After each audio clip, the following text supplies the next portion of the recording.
We're live? Hi, Julian here from beautiful Canggu, Bali, with the second rendition of our EX Pitch Mastermind. The idea behind this program is to teach young entrepreneurs that are developing groundbreaking technologies to make their vision communicated clearer to investors and therefore accelerate the development and growth of their products on a global level. And we're super excited tonight to be joined by 4 international companies. We hope we can get all of them on back to back. It's always a little bit difficult to kind of schedule all of them at the same time. And we'll be joined by Remy de Tonnac of Etf Partners, which, as long as I can remember, has been one of the most successful and oldest clean tech investment funds in the world. We're going to start tonight with one of the companies that was one of the winners, the last 16 of the last EX Venture Night. A company called Additive Drives, and I think it's a very exciting product they're bringing to market because they're literally printing copper. And that is so important because if we look at a future that is based on electric mobility, electric motors can and should become a lot more efficient and much more customized to be used for all the applications we're looking at in the future. We're probably going to have thousands of different kinds of robotics, of different motors, of different vehicles that we're going to be using in the future. Think of a warehouse, for example. It's going to have very, very customized electric robots that are going to move from A to B. And having this kind of technology is going to make it a lot more easy to customize a completely electric transportation system based on customer demands. So give us 1 second. We're going to be right back with you, and we're going to check if we have Remy and Jakob on the line.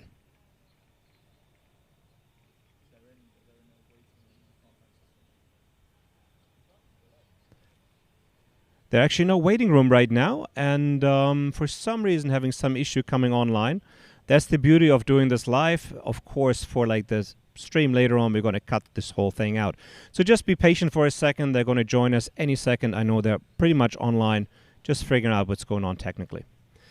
We have made it actually to the last 107 episodes without major technical glitches. So at some point, it's going to be time for something to really, really not work. A little bit about our background. We have for the first time a small audience of entrepreneurs with us tonight that building the businesses from Bali, which is not easy always, and some of them got stranded here by accident during Corona times. And so we have been asking them, what is the main challenge, to build a business in Bali and actually hear about what they're doing. So we got one colleague here with us that's building a solar platform. Come with us and introduce to us what you're doing right now. This is your chance, totally improvised. You came with something totally different, but this is your chance to pitch your platform that you're coming up with. So what are you doing? So that's a bit unexpected, but thank you so much. So yeah, I've been working on a technology company to basically democratize investments in renewable energy. So these days, let's say you're a small retail investor, you want to get involved in renewable energy, it's actually kind of tough. That camera. Oh, sorry. So basically, the platform will actually allow anyone to participate in solar projects taking place in markets like the Philippines, Indonesia, where electricity prices are significantly high and where businesses actually don't have the kind of capital to actually deploy solar panels on their roof. So the platform will be kind of like a stock trading application, but really focused on renewable energy. So the main challenges that I'm dealing with in Bali, aside of the good lifestyle, which I don't really call a challenge, is generate the initial traction for the platform. So basically, if you are all interested in the project, you can always check it out on solartrade.io. So solar trade, so you can even type it in Google and you will find it. So I'm currently doing this on a pre-registration basis. So I'm looking to get as many feedback as I can, and then I will be able to customize the platform further. And then hopefully, it should be by the end of the year, I will be able to host the first project. Yeah. This was spontaneous. Thank you so much. This is solartrade.io, and you're going to hear a lot more about it. We're going to bring you back on the program as soon as you're live. Thank you so much for taking the opportunity and tell us what you're doing. I appreciate it. Thank you. Thank you. Remy, welcome to the program. How are you?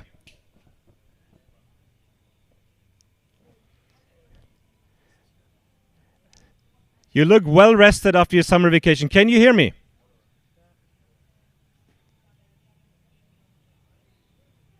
I can only hear you on the laptop right now, strangely. There you are. Not my. No, it's all us. It's all us. It's all good. I said 107 episodes, no glitch. Something had to happen. Welcome back to the office. Are you back in London or where are you? No. You have still quarantine in London for the poor French people. So I've been traveling, but not to the UK for the last 6 months. You have been at home the whole time? I mean, since we last time talked, it's been like 2 months. No. I've been in the Paris office and I've been as well visiting. But yeah, mostly France and Switzerland. I've not been out of those borders. Wow. But don't worry, innovation will prevail over COVID. Absolutely. We can wait for you to visit us here soon. Give us a quick introduction to Etf Partners. You guys have been out there for so long, so successful. Give us a little something. Yeah, you said it. We have been one of the very first fund on the mission to save the planet. Created in 2006. Our mission in life is sustainability through innovation. So we believe that there is no problem of sustainability that the world is facing that you cannot solve with the brilliant entrepreneur and innovation. We are a growth fund, meaning we invest in companies that already have a product and some customers who like the product and want more of the products or solutions. And we invest overall the broad sustainability agenda in company trying to solve problem in industry 4.0, in mobility, in energy transition, you name it. Fantastic. Yeah, just a quick summary is that ETF really is one of the best partners when it comes to growing clean technology businesses in Europe, especially co-invests a lot with other partners around the world. And this is, I want to move straight on because I know Jakob is a little bit in a hurry. He has to pitch in about 15 minutes at a conference. I'm really happy, Remy, to introduce to you a friend of ours. His name is Jakob. He's joining us from Dresden, Germany. And I think is up to something quite revolutionary. Jakob, give us a quick introduction to what you do, and then we're looking forward to hearing your presentation. Thanks for your introduction, Julian, and thanks for the invitation. Well, I'm Jakob from Additive Drives, one of the co-founders, and what we are doing, we are 3D printing copper. That has been very hard for quite a long time, and we have solved the problems. We made fine-tuning of the process, and now we can deliver the properties as conventional copper. Remy, pardon? Sorry, Jakob. I have quite some echo on my side. Is it the same for you? Not really, no. But we can turn him down a little bit. That might be the way to do it. It might be the TV. Okay. Jakob, one more time, please. I'm going to mute myself because this is between the two of you. I know his story, right? So it's all good. Sorry, yeah. Thanks, Julian, for the invitation, the possibility to be here. It's really an honor. So I'm one of the co-founders of Additive Drives. We are 3D printing copper. Is it now better for you, the quality? It is. Thank you. Okay, thanks. And we have solved the problem of 3D printing copper, and now we are applicating this on electric machines. So our company has just started as the 1st of July. In the middle of a corona crisis. That was not really a hurdle for us. It was just even more motivating. And now we have 6 employees. We just made our seed investment fixed this week. And within the beginning of the next year, we will grow to 12 persons. This is all about our company. As Julian said, we are located in the eastern part of Germany. Our technology, 3D printing, we use this to provide 2 value propositions. We really make fast prototyping of any electric machine, especially for automotive sector. These are our main customers at the moment. Our second value proposition is we can even realize much better electric machines. electric machines, the most complex part is the winding. We have the winding here. We can do any winding without restrictions. We are not subject to any bending radius or welding process and so on. It's just one part as it comes out. And therefore, we provide immediately hardware, from the digital data. There's no thing of you putting a request and waiting half a year for an A sample. We just put it out overnight. And we can provide much better performance, more power density, efficiency, and therefore more range as a boost for electric mobility. In most projects, we are at the beginning of the project as part of the team, and we just give also consulting to push this technology forward into the project. Okay, that's all I wanted to say within the 3 minutes, hopefully not too long. And of course, we'll answer your questions. Thanks. Remy, do you want to take this? He would appreciate really your feedback if you understood what his company is doing. And I know he's not raising funds right now, but I still want him to at least get an introduction to you. Do you understand what these guys are doing? I think it's pretty obvious. I understood, but I must say that visiting the website was as well helpful. Listen, what Julian is asking you is a brutal exercise. Huh? Luckily, Julian is not brutal himself, meaning that he's not disconnecting you after 2 minutes. But when you have so little time, the only objective for you is to attract the attention of the guys that you are teaching, with the view that you will get to a longer session with them at a later stage. Therefore, it is kind of a military discipline to respect if you want to catch the attention. You know this formula that's applied so well to this situation, which is that you never get a second chance to make a first impression. In those kind of sessions, there are 5 guys speaking before you and 10 guys speaking after you. You need to catch the attention with that. And therefore, you have to be really extremely organized, which boils down to 3 points that you have covered, but I don't think it gives credit to what you are doing, not enough credit to what you are doing. Those 3 things are, number 1, what is the pain that you are solving? And is that pain a real big pain, meaning is it a market of at least 2, 3, 4, $500 million that you are addressing when you are able to solve the pain? Number 2, are you legitimate? Are you credible to solve that? Meaning you must say in 30 seconds or 45 seconds who you are, who is your partner, and why your track record or your research or your PhD makes you very legitimate. And then you are catching my attention because this guy knows what he's talking about. And number 3, how you are solving this pain, this problem. So what is disruptive innovation?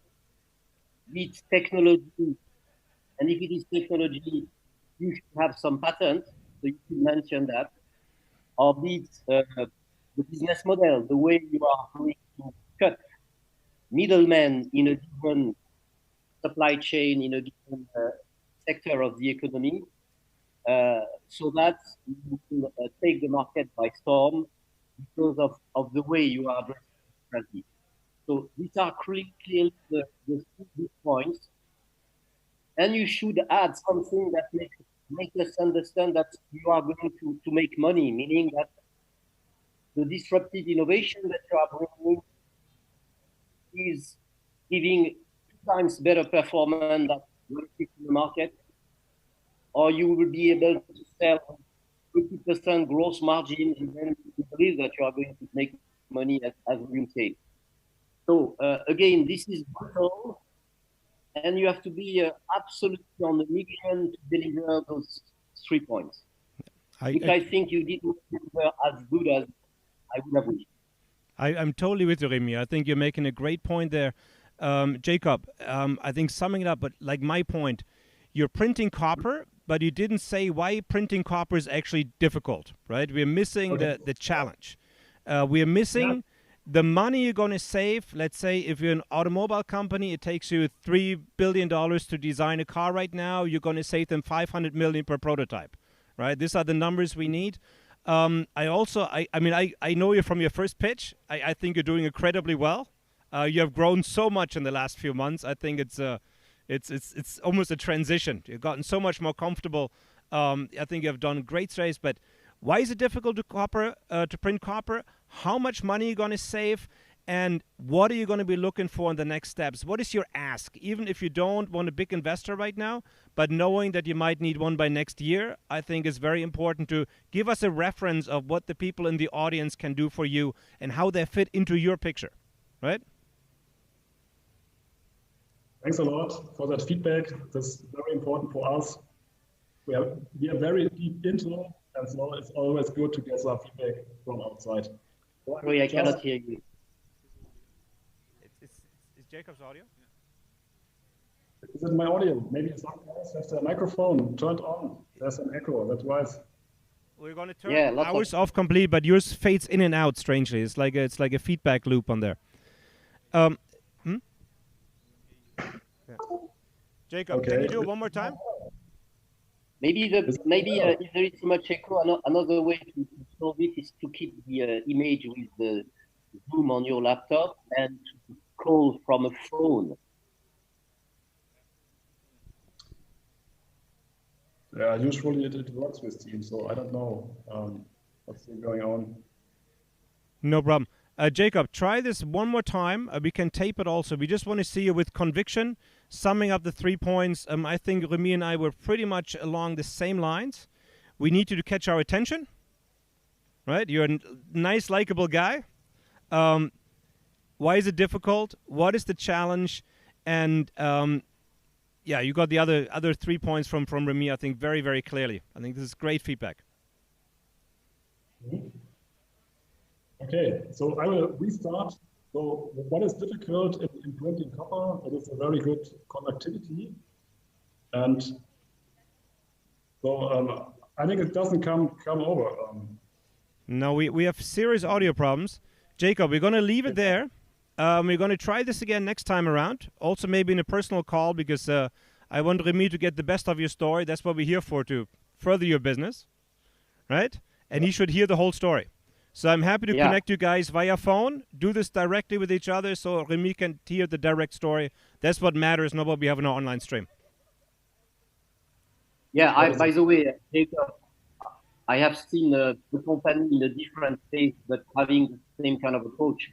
So I'll be pleased to share that with you. Yes, let's do that. Let's make a direct connection. Thank you, Jakob, so much. I know you have to run. We're going to move on, and we're going to get the next time the better audio connection. Something, again, we learned for doing Zoom presentations.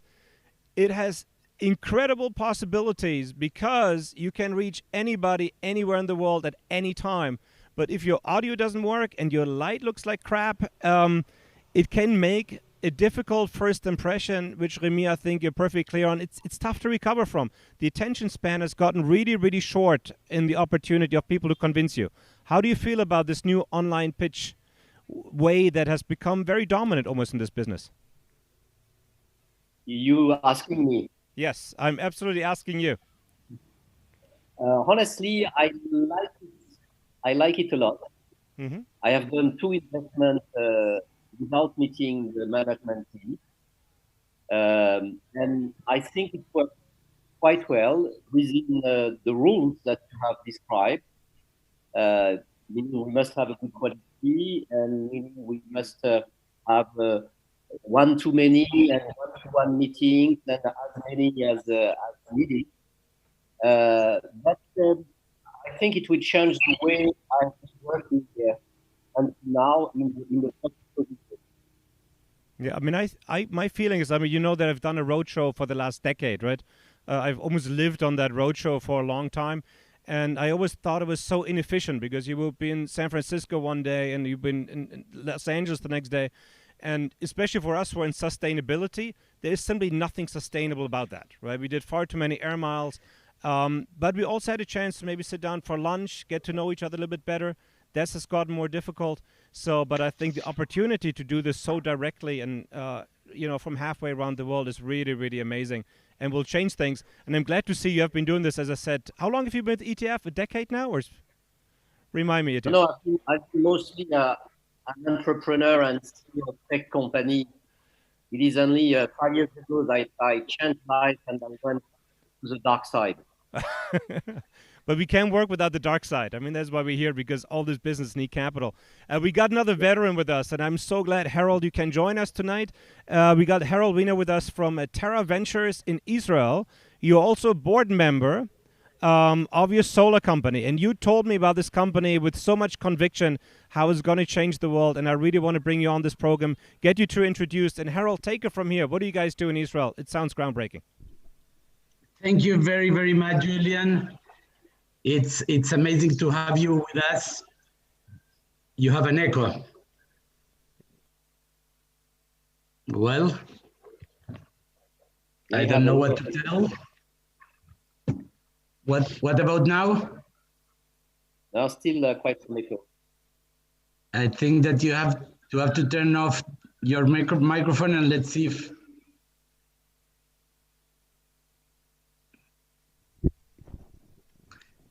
So thank you very, very much. Now it's better? Yeah, I can hear you. How are you, Remy? Good to see you, and happy to be here. Thank you, Julian. Thank you to all the people that are trying to change the world for good. We are living very tough times, but we are living the most amazing times, and we have to be very, very positive and very optimistic that we are going to overcome. Our minds will overcome everything. So I will try to stick to the 3 minutes. My name is Harold Wiener. I'm the managing partner of Terra Venture Partners. It's an impact venture capital in Israel that won the most important innovation program in Israel, and we invest only in impact investments. Among them, we have 26 companies, and one of them is probably the most important thing that I will do in my life, and I did in my life, which is trying to become the #1 solar panel and cell manufacturer in the world, and to revolutionize the solar energy world. We are living amazing times in which solar already is becoming the main source of energy. The 50% of the new energy in 2019 was solar. It's an amazing time. And I will tell you what we do in Israel in a company named SolAround, which I'm the chairman of the board. And because I have a PhD in chemistry, I'm very much connected to this company, and mainly to the goal and to the final goal of this company. So we are trying to change and to reduce the levelized cost of energy of solar energy. We understand that we have to reduce the cost of energy to make it better and cheaper. And what we do is to provide more energy per dollar invested and more energy per area, and at the same cost. How we do it? We want to become the #1. As I told you, the world already decided that the solar energy is the future of the energy, but the ones that are involved in the solar energy knows that there is a technology called bifacial solar energy, which is a two-sided solar cell or panel. We have the best in kind of the world of the bifacial solar cell, something that many generations wanted to do before us, and my guys in the team of SolAround did 4 years ago. Right now, we developed the best solar bifacial cell with a P-type silicon, which is the cheapest type silicon. For the ones that are not aware, there are 2 types of silicon, the N-type and the P-type. The N-type is very expensive, and the machinery that is being used there is very expensive. We provide all the benefits of an N-type cell, meaning very high bifaciality. We are the only one in the world with a P-type silicon cell that is capable to provide more than 90% bifaciality, meaning more than 90% from the back, and 22 to 23% on the front, which is very unusual. So in short, we provide today between 20 and 40% more energy than any other monofacial PERC cell that is being sold in the world. Most of the cells today are called PERC cells, monofacial. We provide 20 to 40% depending on the albedo or the background, and depending on the geography and the region, but we provide between 20 and 40%, and we reduce the LCOE, the cost of energy, for 30 to 40 years by 20 to 40% compared to the mono, and we are the best in the bifacial solar cells, even 10% more than any other bifacial PERC bifacial cell today.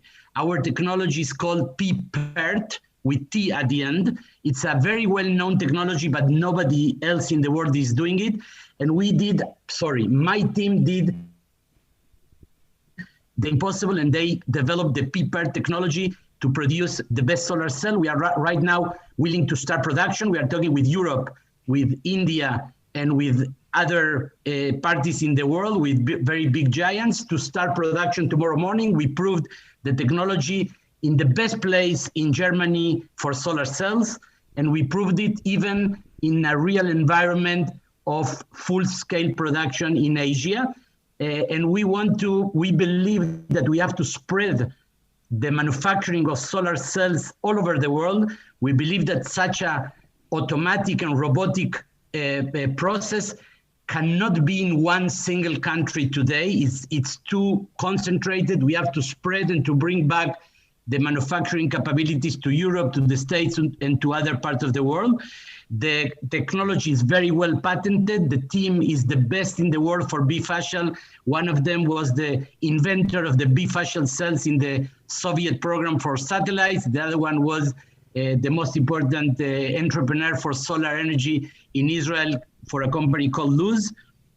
And we can provide, as I said, much more energy and hundreds of millions of dollars during 30 to 40 years. We have not only the best bifaciality compared to PPERC, 90 compared to 65 or 70 maximum for a P-type, but not only this, we have a very good stability, meaning that we have a very low degradation over the years, and we are seriously evaluating the option to provide not 30 years or 25, but 40 years of guarantee. We are looking for partners, big partners in Europe, in the States mainly, and we believe that we have to democratize not only the solar energy all over the world, but we have to democratize the manufacturing and do it locally. When you have a robotic and automatic process, the labor cost is very, very, very small, so there is no reason why to concentrate all the solar production in one country or in one region. And we, the ones that are buying solar energy, they knew what happened during the corona. Right now we have the new Green Deal in Europe that is very, very, it's a very, very nice wake-up call. And I will let you ask you whatever you want in terms of technology or how we want to conquer the market. Thank you, Harold. For some reason, I had a feeling that the 3 minutes for you are going to be tough to reach. Sorry, I didn't hear you. You were in mute. Thank you, Harold. I mean, I love your technology. You know that for some reason I had a feeling that the 3 minutes for you are going to be really, really tough to keep from because we love to talk, right? There's so many things to discuss. Remy, did you get what this company is doing?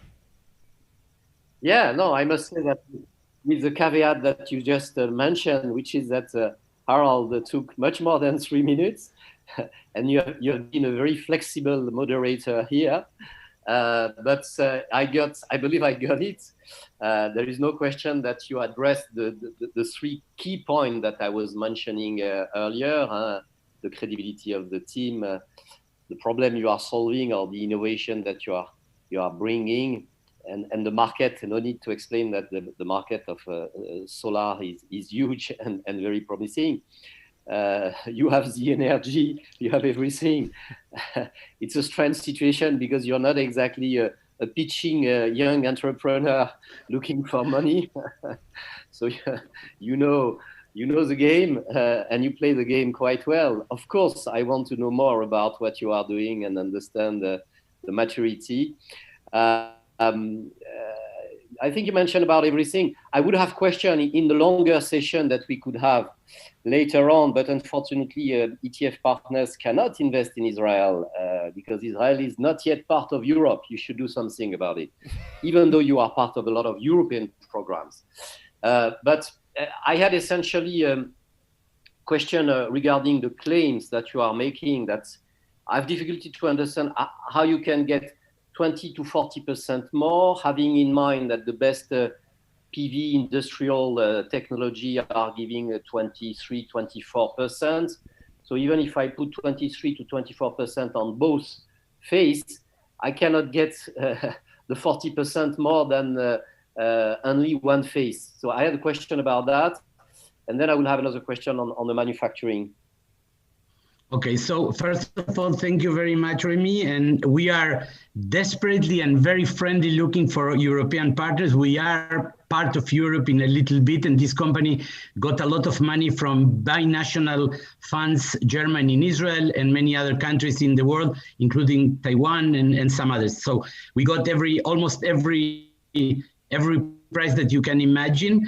This is a breakthrough technology in which we use some kind of tricks that will use exactly the same machinery that the PERC normal technology. We go into a normal line, we make 2 or 3 very small changes, and we get a bifacial cell out of a monofacial. So don't forget that I'm comparing monofacial to bifacial. When I compare bifacial to bifacial, we are between 10 and 15.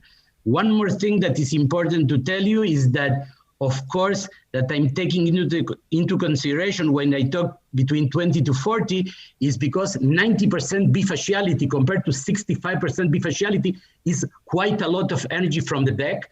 And most important, very low degradation. It's something that sometimes goes, very, very easy, but it's very important. You have a very, very, very important drop of efficiency in the first year, and then you have 0.5% of degradation over 25 years. Make the calculation, and I will, of course, be happy to explain how we get everything. Of course, because we believe that being a bifacial solar cell, and because we believe that regardless to my technology, which is, I believe that is the best, but even if you don't want to buy my technology in the future when we start production, the world is going to be bifacial.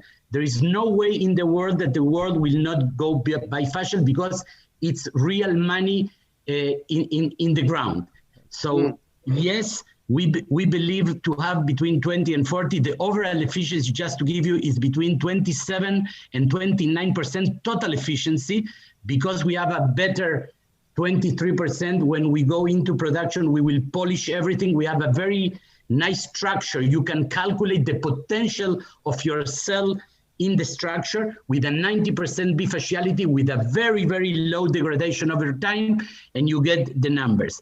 Again, I believe that bifacial is going to happen very, very soon. It's a no-brainer, and we believe to have the best one, and we are looking, yes, we are looking for partners, probably not for money, because the money to build a production facility in Europe will be around $100 million per gigawatt, but this is what we want to do right now with partners. And we understand that we are in Israel. In Israel, we don't have the culture of PV. We don't have even one PV manufacturer or any other thing.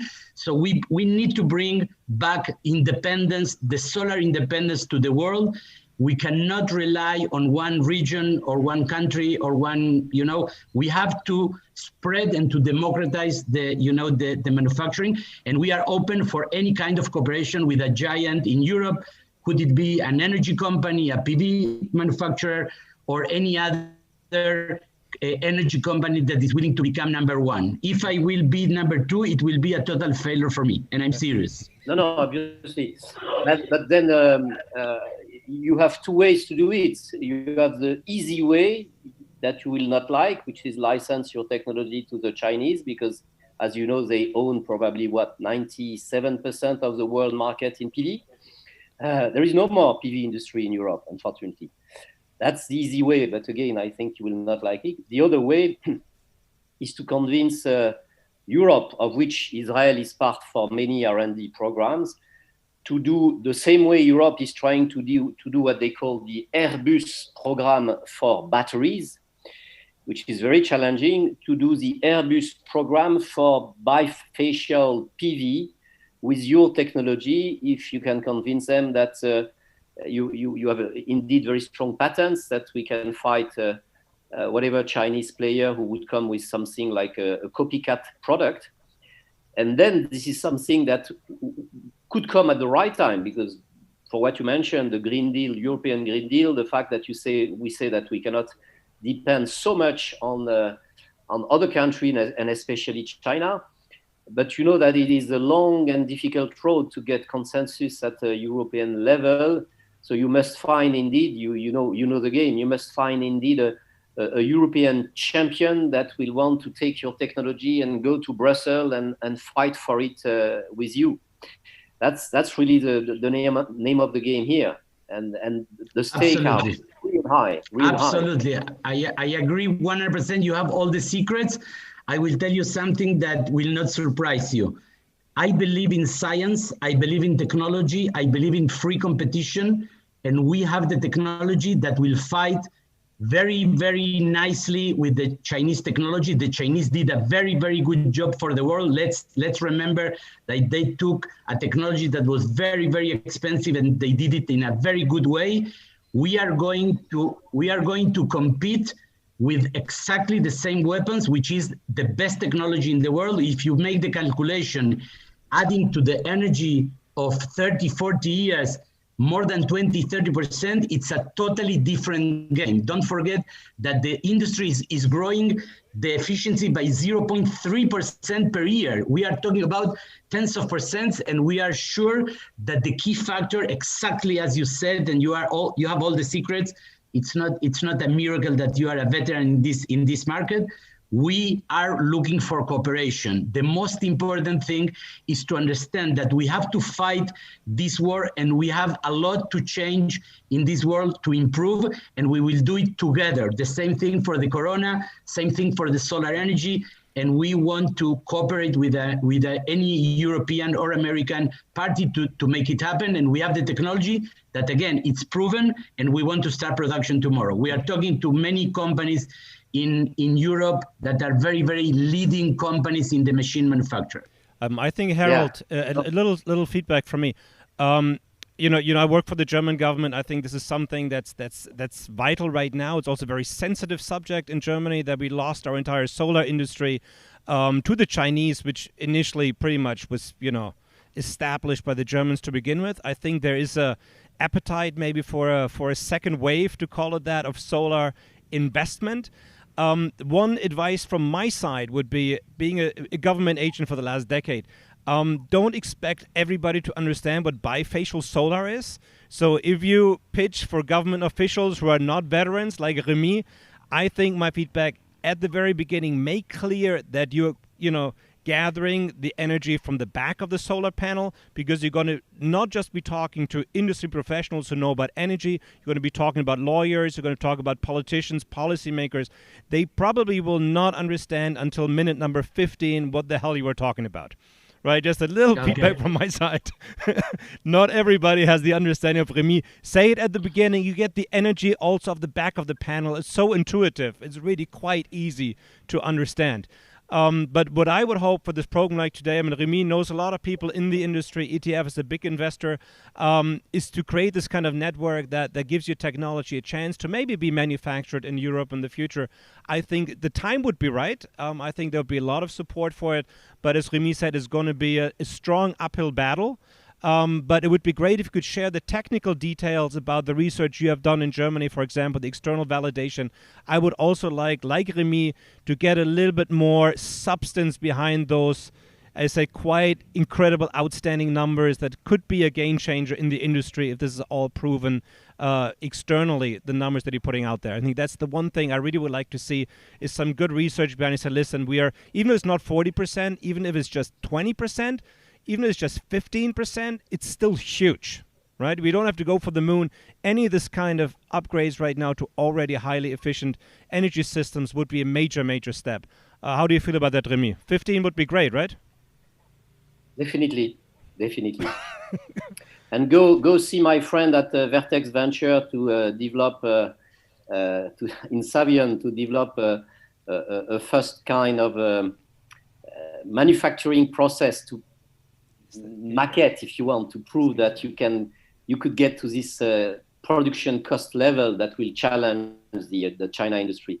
Being able to demonstrate that would be key indeed if fully automatized production line can be such that you still maintain the technology and the ROI advantage because of your superior yield. Remy, one Absolutely, question. absolutely. If you look at partners, if you look at due diligence, right? If you would be looking at a technology like Harold's right now and say, listen, this could be interesting for us right now, who would you ask to validate that technology in order to make it palatable for your fund? I'm thinking, I guess in Germany, Fraunhofer Institute probably would be a good candidate to validate the technology and the depths. There is another one in France, which is surprising, called the Center of Atomic Research, where there is a department that is very, very good in advanced PV. So you see they are evolving. That would be for the on the technology and science part. But I have no doubt about your claim here. It is more on the manufacturing that I think the next challenge is going to be. And here, well, I believe in Germany you have what it takes to develop something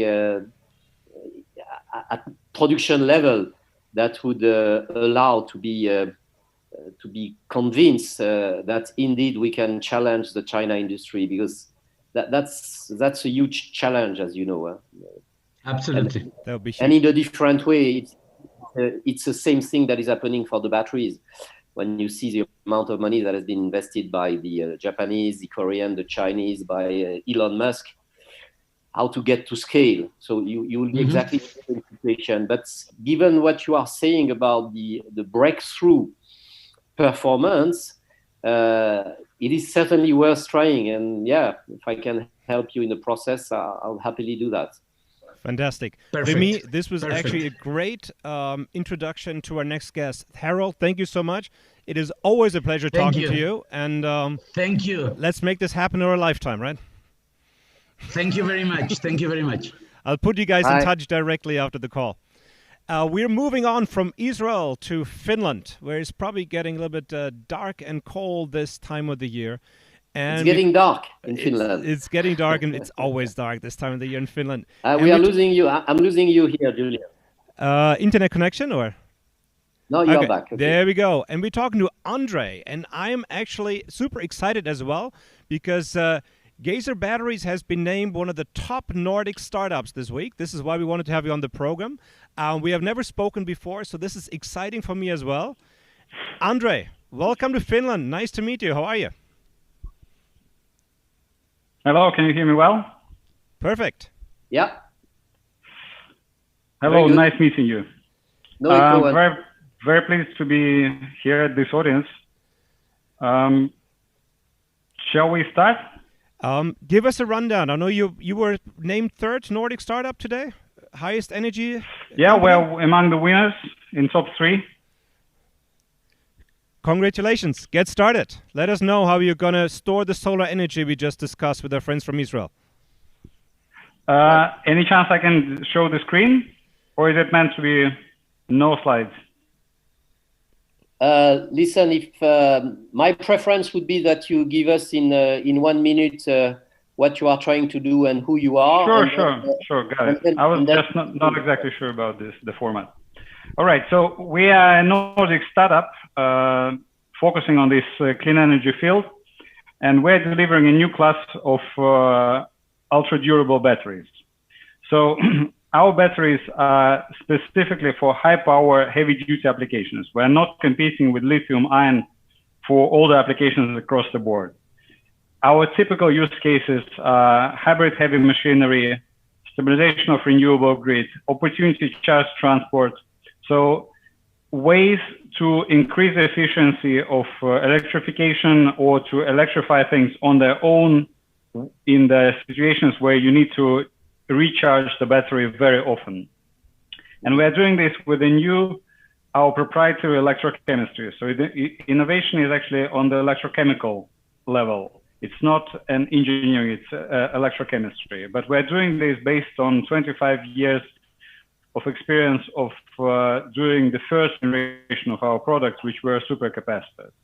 Essentially, we're introducing now a battery that is completely outperforming the whole class of energy storage devices, supercapacitors, being better by all aspects and actually having lower price and efficiently competing with lithium-ion in the heavy-duty, high-power, frequent charging segment.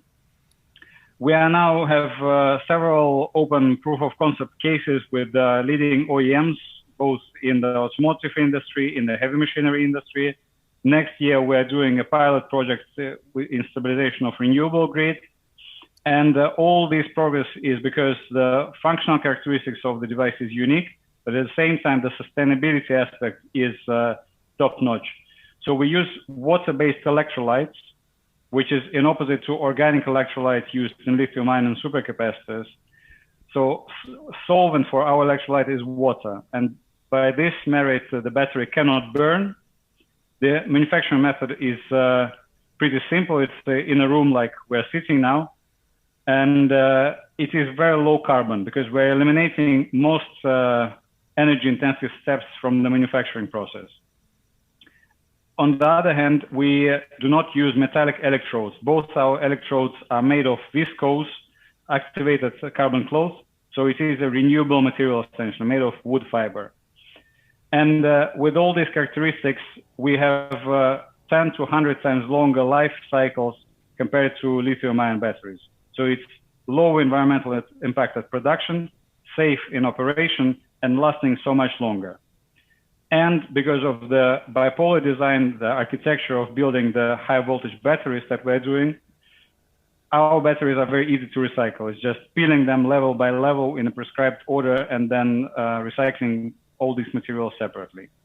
So essentially that's what we do in the nutshell. And of course, we're interested in more use cases, selling same products that we have developed for OEMs already or developing. And also we're interested in bringing in new investors and let's go electric and let's do sustainably.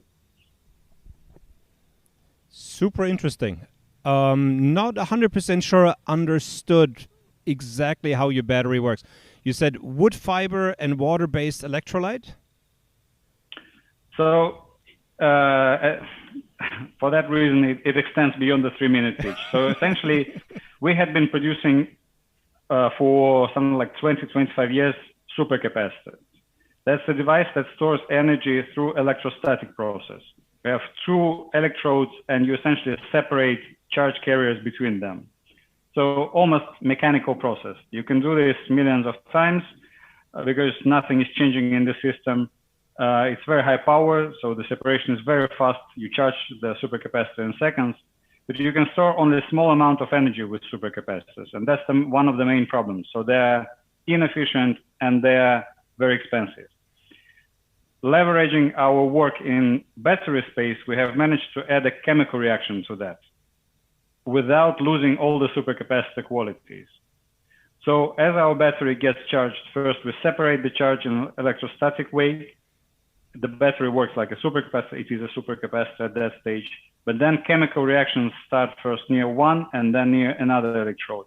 And the device essentially behaves as a battery. Does it say that you are developing a battery along the line of Redox flow technology? Quite so. Redox flow battery is the case where you have components separated and then they're mixing. So it's the stuff flowing. In our case, we indeed have a redox reaction. So it's not an intercalative reaction, it's redox reaction. And all the materials are contained in the cell from the beginning. So they're just spatially a little bit separated within the cell. And as reaction happens, there is no mechanical movement of material between the cell, or it's fairly small devices, basically. It's not bulky redox flow storage tankers. Remy, I almost would like to see a slide just to have an idea of how it looks. We are not hearing you, Julian. I would almost feel like seeing a slide to have an idea of how something like this might look. I'm usually not a big slide fan, but it's out of my realm of imagination and also outside my realm of expertise. Could you show us just this one diagram or one picture of how your product looks where you stand right now?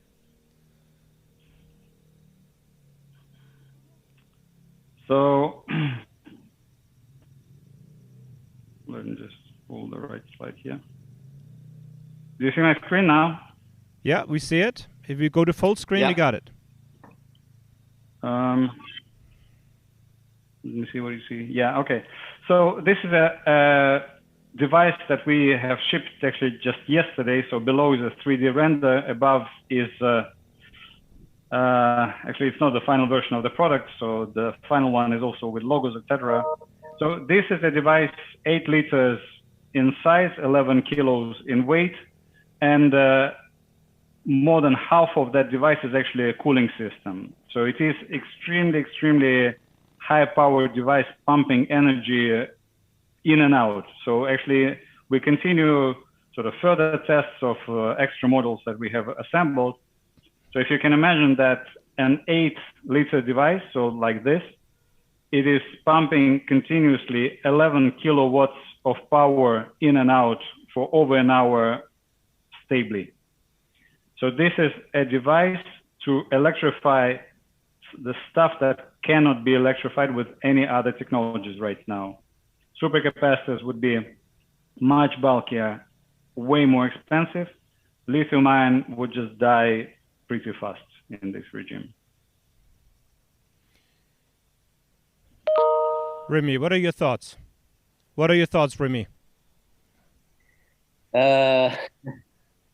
Too good to be true would be my first reaction. But I would say, don't take it badly,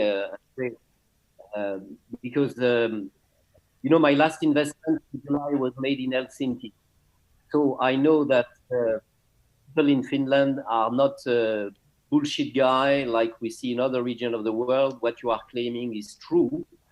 But in the short time that we had, you certainly caught my attention. And I would be keen to go further.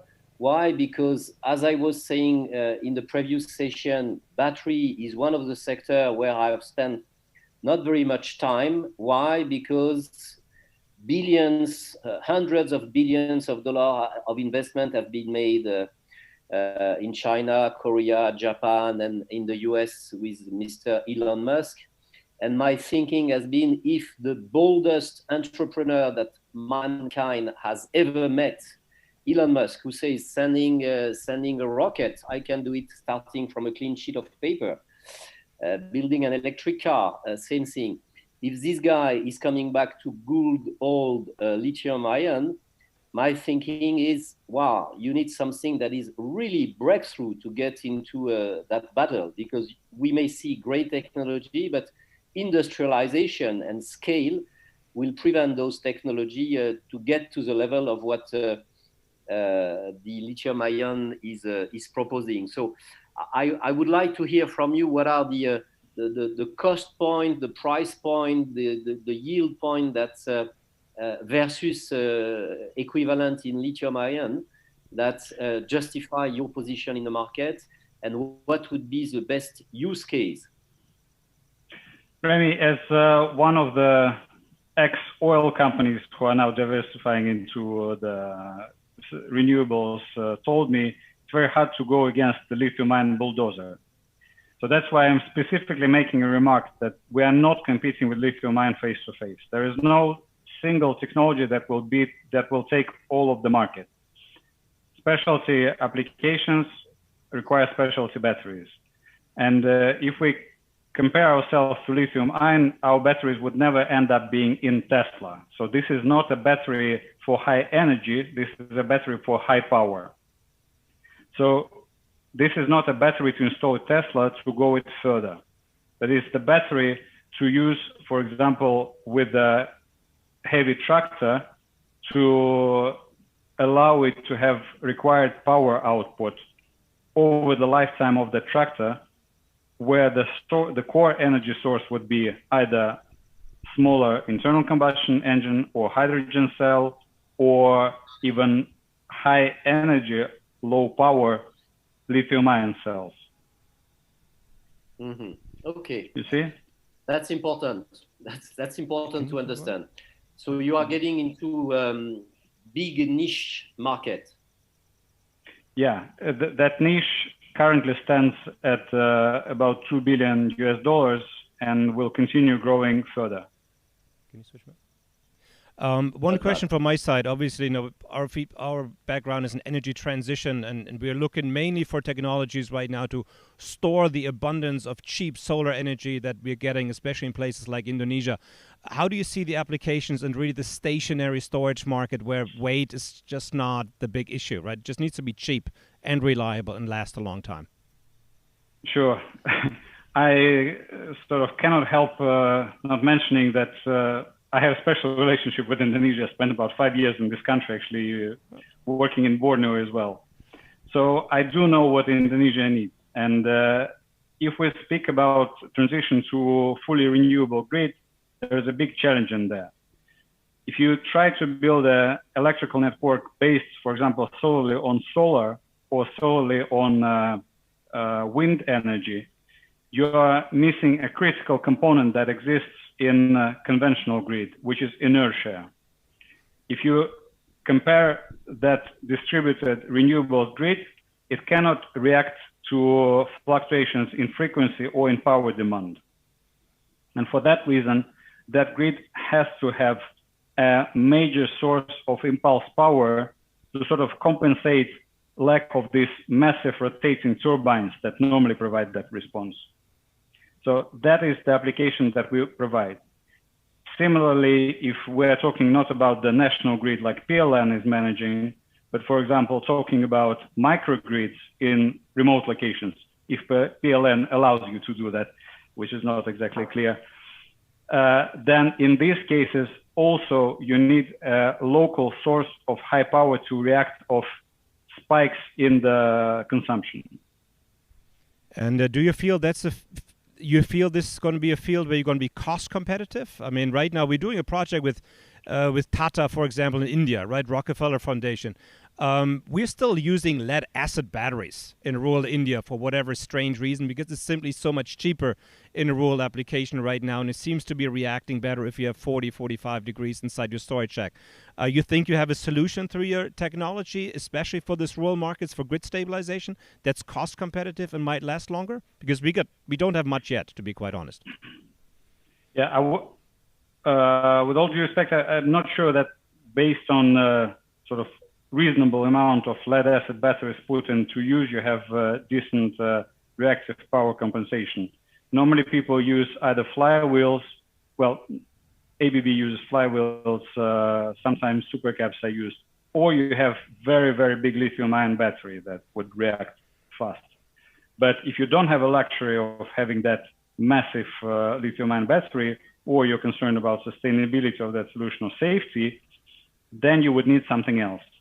Yes, we would not compete face-to-face with lead acid or even lithium ion purely for energy storage. But if we're talking about the so-called FCR market, frequency containment reserves, we are definitely super competitive there, because the price per cycle is way lower compared to any of these technologies. Who are going to to give a perspective, the life cycle of our batteries exceeds 1 million cycles. So that is compared to a few hundreds with lead acid and few thousands with lithium ion. Of course, not every application needs that, and that defines the application area. But where the requirements for cycling are high, and you really use up all this life cycle of the battery, or you can reuse it for another application, that is where we are competitive. Yeah, in that idea, who are the first customers you are targeting now to prove your case? Well, sorry to disappoint you about the grid power. We are first of all targeting electrification of heavy machinery. That's the prime market for us. That's where the pain is high, where we exactly positioned, and that's where we are getting sort of our technology to excellence. While developing products for them and demonstrating those at the relevant fairs, we are getting interest from automotive OEMs because they essentially need the same battery but in smaller scale. These are for the onboard tasks like electrically heated catalysts, for E-assisted steering, for active suspension tasks where currently they use supercapacitors. With us, they'll have a device that is cheaper, safer, more sustainable, and more compact. In the power grid, we have a trial scheduled for the next year with a utility in Finland for exactly this FCR, frequency containment reserves market. Very interesting. Andrey, it's really fascinating stuff. Yeah. Remy, you want to say the closing words before we move on to electric aviation? That probably might not be your next future market. What's your final take? No, I think it is pretty convincing. I understand now well the market where you are legitimate, and they are not smallish market if you are talking to players like Caterpillar or Komatsu, this big heavy machinery engine. And I trust that the technology that you have developed has all the merits that you have described. I'll be keen offline to get more on what you are doing, even though you are not raising money at the moment, I understand. No, we are actually raising now the A round, due latest by January next year. And very much interested in talking to you. I believe ETF is a bit kind of lower stage. And in fact, when you started talking about applications, one of your portfolio companies that was successfully sold to Danfoss is the prime sort of user of that technology, also Finnish. Excellent. Okay. We're going to take this offline. I'm glad you guys met. I think it's a fascinating story. Man, I need to learn more about batteries. Has not really been my background so far. But Andrey, thank you so much. Thank you to Finland. And I feel a bit like Remy, like you. Usually when I get something pitched from Norway or Finland, it's not really the bullshit countries out there.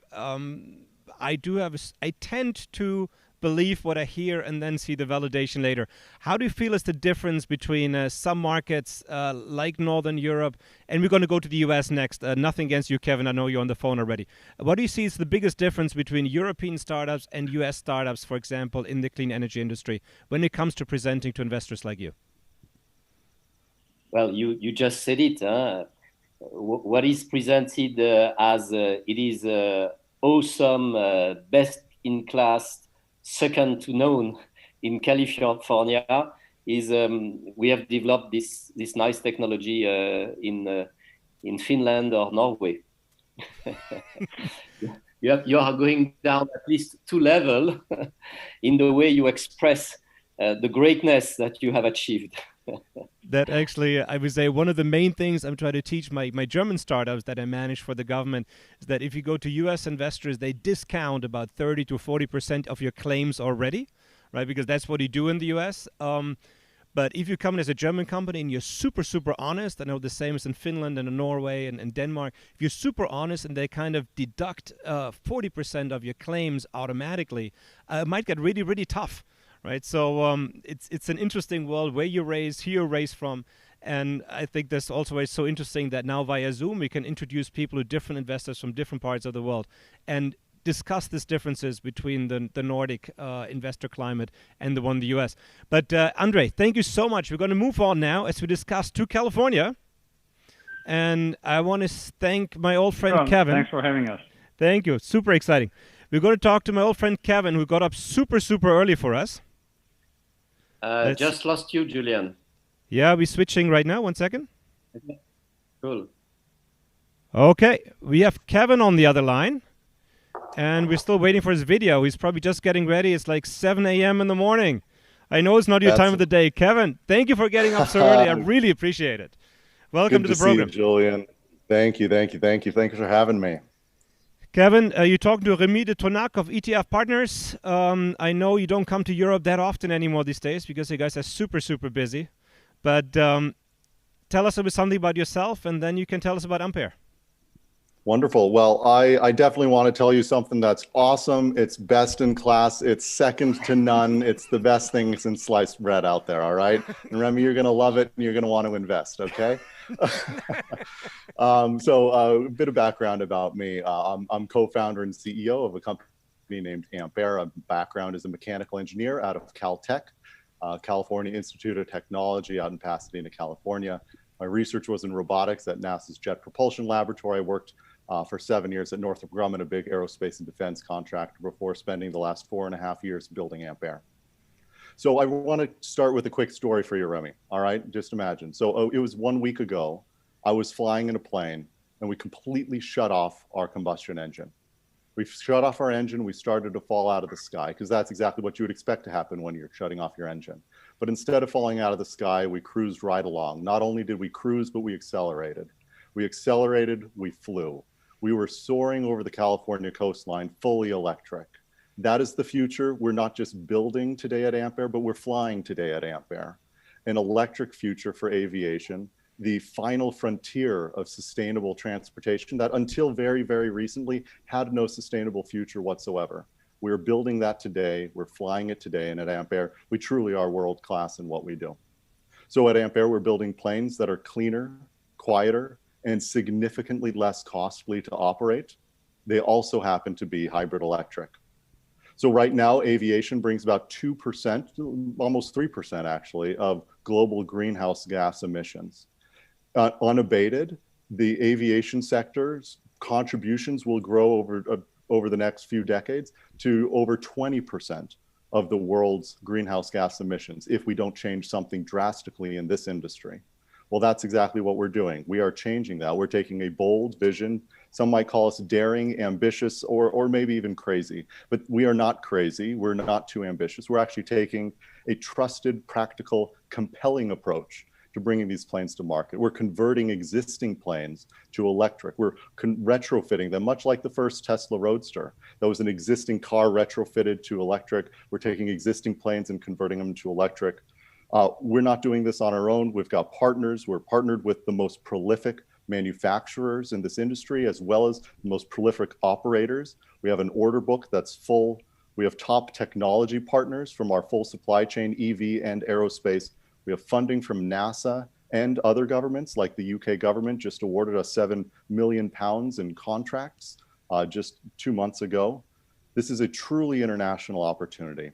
It's not just here in the United States. It's not just island hopping in Hawaii, where we'll be in about a month. I spent 3 months out actually in Norway, looking at fjord hopping there.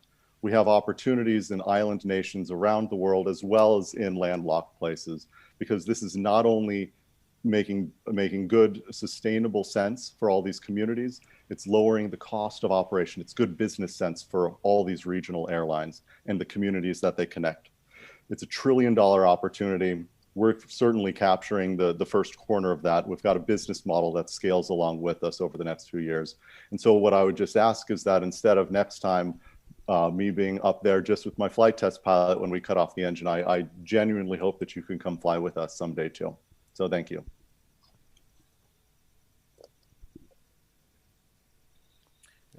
Awesome, huh? Remarkable.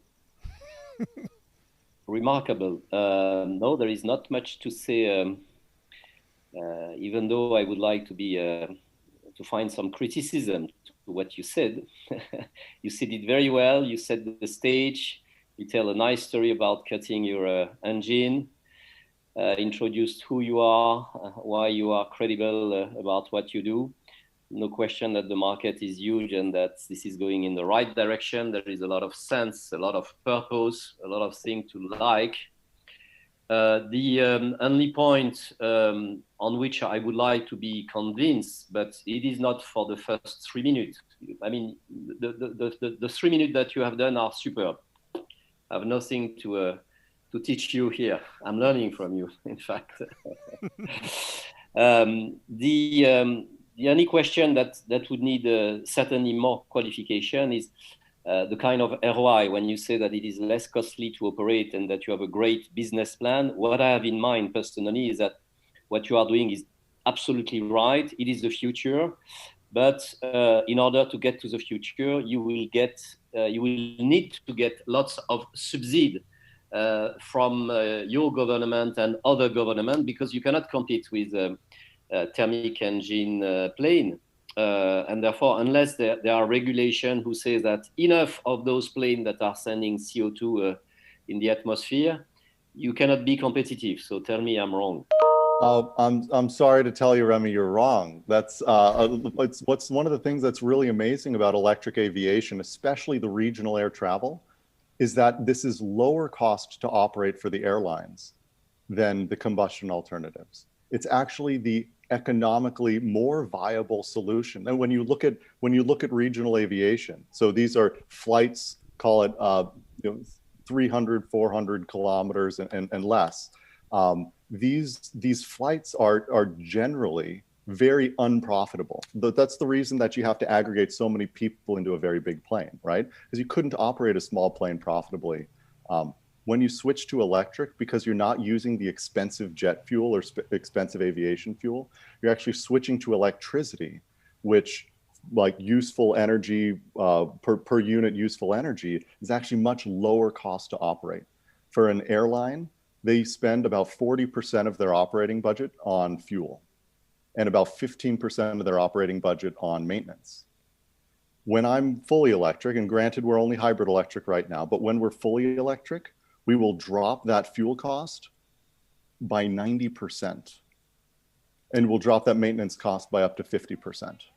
And so if I were to tell you, I'm going to take your costs as an organization, as an airline, and take your 40% of your cost, and I'm going to drop that by 90%. I mean, I'm saving you over 25% of your operation, of your direct operating costs. And those are the kinds of economic savings. So you have to worry about two things. One, unit economics. So what is the upfront cost? How much does it cost to adopt the technology? Two, how much does it cost over the lifetime of the technology, right?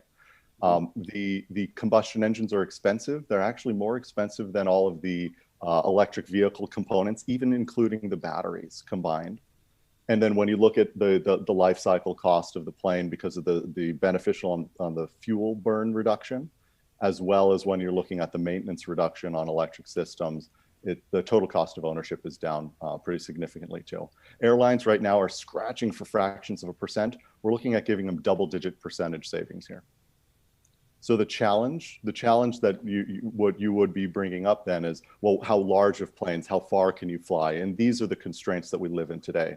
Wherever we can fly, however many people we can carry, we're wildly competitive with the existing market. Okay, impressive again. And the limitation today that you have to operate plane that can carry how many people? Yeah, limitation by regulation today. So this is EASA and the FAA is a maximum of 19 passengers today. So these are smaller airplanes. And the market for 19 people airplane does exist for you to make a living? Oh, it certainly does. It certainly does, yeah. Then you are the next Elon Musk. Oh, I thank you. You know, he and I share a birthday, June 28th. But I think that I take care of my employees.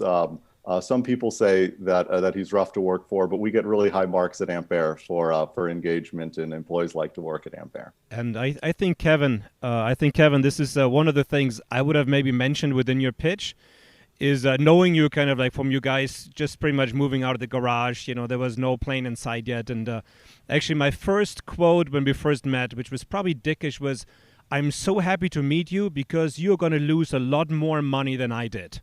right? I remember that. Because at that point, at like 160 million, I was like front runner. I was like, you guys are going to lose billion. It's going to be amazing.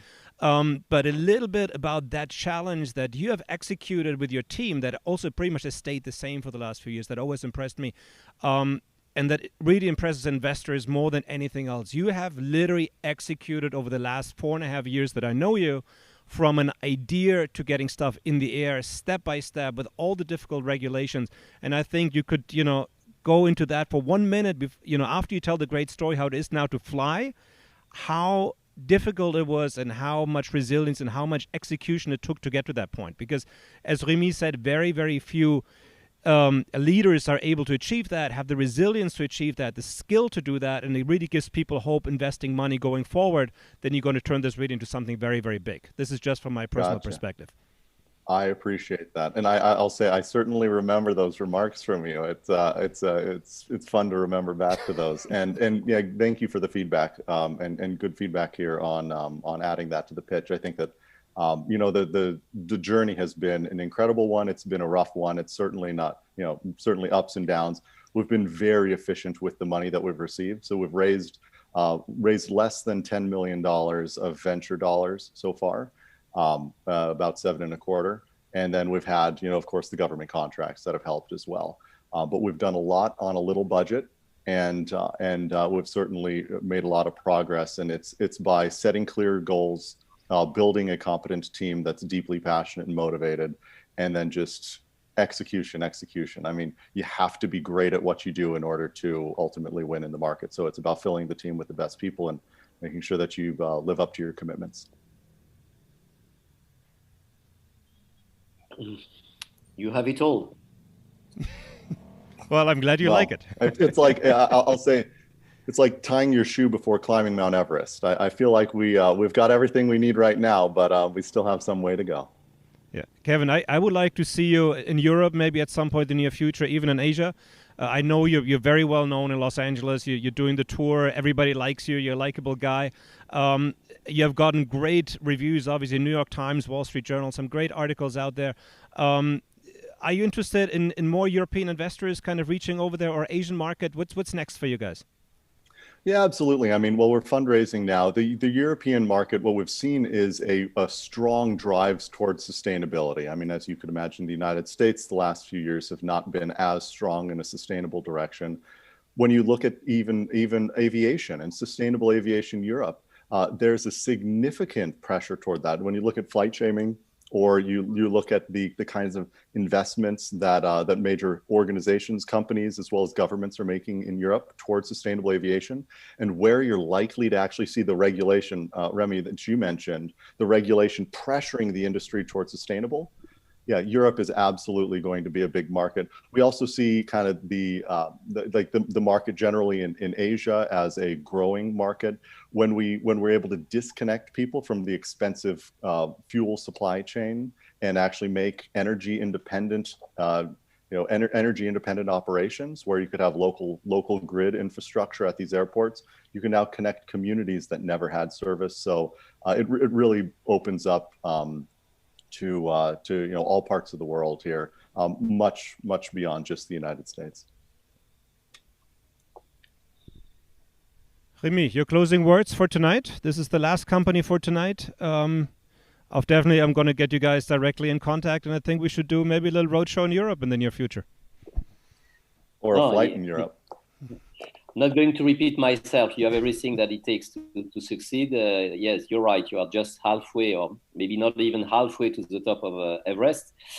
You're right to say that Europe geography does apply well to what you want to do, connecting places that are not well connected today. I've learned a lot. Bravo, well done. Keep the good work. Get to the top. Thank you. Fantastic.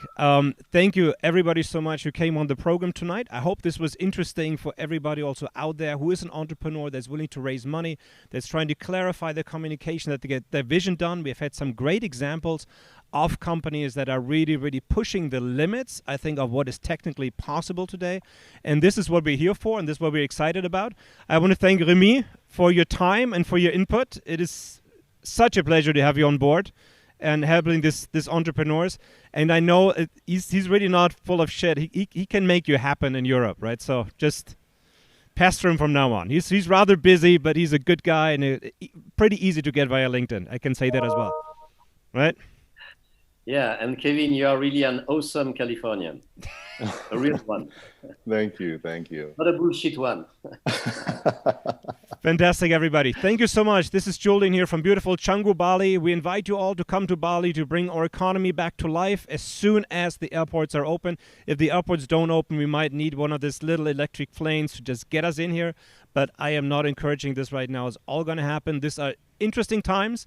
But I think, as we've seen tonight again, if we work together and bring this technology forward and accelerate it, the future is going to look absolutely awesome. Thanks, everybody, so much. Thank you, Remy. Thank you, Kevin, to all of our other guests tonight, and have a good night from Bali. See you next week at 8 p.m. with investment legend Steven Birkenfeld of Barclays and Lehman Brothers, who's going to go through the next group of startups next week. Thank you. Bye-bye. Au revoir. Au revoir. Bye, Kevin.